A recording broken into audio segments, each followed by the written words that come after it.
एक बार फिर से आप सभी का बहुत बहुत स्वागत है हमारे YouTube चैनल पे। आज फिर से मैं आप सभी के लिए एक बहुत ही महत्वपूर्ण वीडियो लेके आया हूँ। क्लास 6 साइंस चैप्टर 11 जो है इसके सबसे इम्पोर्टेंट MCQ आज मैं आप सभी को बताने वाला हूँ। चैप्टर का नाम है प्रकाश, छाया और परावर्तन। तो आइए शुरुआत करते हैं इसके सबसे महत्वपूर्ण MCQ से। दर्पण कितने प्रकार के होते हैं? तो देखिए, दर्पण जो है वो 3 प्रकार के होते हैं, उत्तल दर्पण, अवतल दर्पण और समतल दर्पण। तो यहाँ पे ऑप्शन बी जो है इसका सही उत्तर है। अगला प्रश्न हमारा कहता है हम अपने चारों ओर कैसे वस्तुओं को देखते हैं? तो आपको तो पता है कि जब भी आप अपनी नजरें घुमाते हैं तो आपको रंग बिरंगी वस्तुएं दिखती है, अलग अलग रंगों की वस्तुओं को आप देख पाते हैं। Option C is the right answer. अगला प्रश्न हमारा कहता है दीप्त वस्तुएं कौन सी है? तो दीप्त वस्तुएं जुगनू भी है, सूर्य भी है, तारे भी हैं, अर्थात उपरोक्त सभी होगा। Option D is the right answer.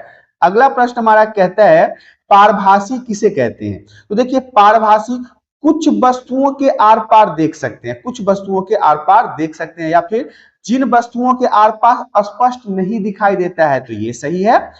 कुछ वस्तुओं के आर पार देख सकते हैं पर साफ नहीं दिखाई देता है, ये भी सही है।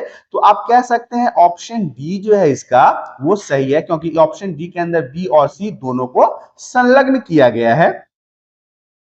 अदीप्त वस्तुएं कौन सी है? तो अदीप्त वस्तुएं में आता है सोलोकेट की सीट आता है, तार की जाली आती है, कार्बन पेपर की सीट आता है, उपरोक्त सभी, अर्थात ऑप्शन डी जो है इसका सही उत्तर है। अगला प्रश्न हमारा कहता है सूर्य ग्रहण के समय सूर्य को सीधे देखने से क्या होता है? सूर्य ग्रहण को जब लगता है हमारे आसपास में तो सूर्य उसको सीधे नहीं देखने के लिए बोला जाता है। घर के परिवार वालों बोलते हैं कि उसे सीधा नहीं देखना चाहिए। ऐसा क्यों बोलते हैं? क्योंकि आंखों के लिए ये हानिकारक होता है। Option A is the right answer. यदि सूर्य ग्रहण लगा हुआ है और आप डायरेक्ट उसे अपनी आंखों से देख लेते हैं तो आपके आंखों पर इसका बुरा प्रभाव पड़ता है। अगला प्रश्न हमारा कहता है सूची छिद्र कैमरे से सड़क पर चलते लोगों के प्रतिबिंब कैसे दिखाई देते हैं? तो उल्टा दिखाई देता है, अपोजिट डायरेक्शन में आपको ये दिखाई देगा। ऑप्शन ए जो है इसका सही उत्तर है। Option A is the right answer. अगला प्रश्न हमारा कहता है जो वस्तु सूर्य की तरह स्वयं प्रकाश का उत्सर्जन करती है उन्हें क्या कहेंगे? उन्हें दीप्त कहेंगे, क्योंकि दीप्त वस्तुएं वो होती हैं जिनसे खुद का प्रकाश निकलता है, दीप्त वस्तुएं कहलाती है। Option C is the right answer. अगला प्रश्न हमारा कहता है अपारदर्शी वस्तु कौन सी होती है? तो लकड़ी जो है वो अपारदर्शी है, प्लास्टिक अपारदर्शी है, रबर अपारदर्शी है, अर्थात option D is the right answer, क्योंकि अपारदर्शी वस्तुएं वो वस्तुएं जिनके आर पार नहीं दिखाई देता है। अगला प्रश्न हमारा कहता है पारभासी वस्तुएं कौन सी होती है? तो देखिए, पारभासी वस्तुएं वो होगी जो थोड़ी थोड़ी दिखाई देगी। तेल लगा हुआ कागज अगर है तो उसे दिखाई थोड़ा सा देगा, लेकिन लकड़ी नहीं है, प्लास्टिक नहीं है, पानी नहीं है, तो ऑप्शन ए जो है वो सही उत्तर है। अगला प्रश्न हमारा कहता है अपारदर्शी किसे कहते हैं? तो जिस वस्तुओं के आर पार नहीं देखा जा सकता क्या कहलाता है? अपारदर्शी कहलाता है। और प्रकाश भी आर पार नहीं होता है उसे भी हम अपारदर्शी कहते हैं। तो option D is the right answer. अगला प्रश्न हमारा कहता है सूर्य ग्रहण के समय हमें सूर्य को कैसे देखना चाहिए? तो वैज्ञानिक यंत्रों के माध्यम से हम सूर्य ग्रहण के समय सूर्य के प्रकाश को देखेंगे। ऑप्शन बी जो है इसका सही उत्तर है। Option B is the right answer. अगला प्रश्न हमारा कहता है जब प्रकाश के पथ में कोई अपारदर्शी वस्तु आ जाती है तो क्या होता है? अगर कोई प्रकाश के पथ में, रास्ते में अपारदर्शी वस्तु आती है तो उसे छाया का निर्माण होता है। Option A is the right answer.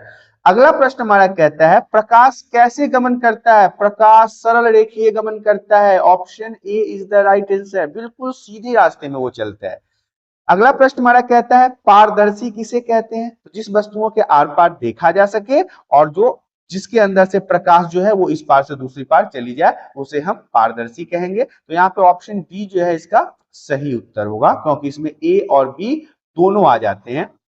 अगला प्रश्न हमारा कहता है अदीप्त वस्तुएं कौन सी है? तो अदीप्त वस्तुएं सोलेकोट सीट है, तार की जाली है, कार्बन के पेपर सीट है, उपरोक्त सभी। Option D is the right answer. अगला प्रश्न हमारा कहता है दीप्त पिंड किसे कहते हैं? दीप्त पिंड क्या होता है? देखिए, जो वस्तुएं सूर्य की तरह स्वयं प्रकाश का उत्सर्जन करती है, मतलब प्रकाश निकालती है अपने अंदर से, उसे क्या कहेंगे? दीप्त पिंड के नाम से जानेंगे। Option A is the right answer. अगला प्रश्न हमारा कहता है दर्पण कौन से 3 प्रकार के होते हैं? तो देखिए, गोलीय दर्पण होता है, अवतल दर्पण होता है, समतल दर्पण होता है, अर्थात option D is the right answer. अगला प्रश्न हमारा कहता है, पृथ्वी का कौन प्रकाशित करता है? पृथ्वी को जो है प्रकाशित करने वाले कौन है? तो सूर्य देव हैं, आपको पता है। Option B is the right answer. यही हमारे प्रकाश का सबसे बड़ा स्रोत है। सूर्य ही हमारे ऊर्जा का भी स्रोत है, प्रकाश का भी स्रोत है, भोजन का भी स्रोत है। सब स्रोत क्या है? सूर्य है। तो यहाँ पे ऑप्शन बी जो है इसका।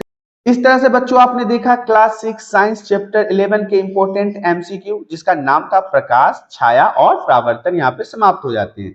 तो मैं आशा करता हूं आज की दी गई जानकारी आप सभी को पसंद आया है। यदि जानकारी पसंद आया तो वीडियो को लाइक कर दें, चैनल पे पहली बार आए तो चैनल को सब्सक्राइब कर लें, ताकि इसी प्रकार के एजुकेशनल वीडियो आपको हमेशा प्राप्त होती रहे। अब हमें इजाजत दीजिए, हम आपसे फिर रूबरू होंगे अगले वीडियो में। तब तक के लिए धन्यवाद।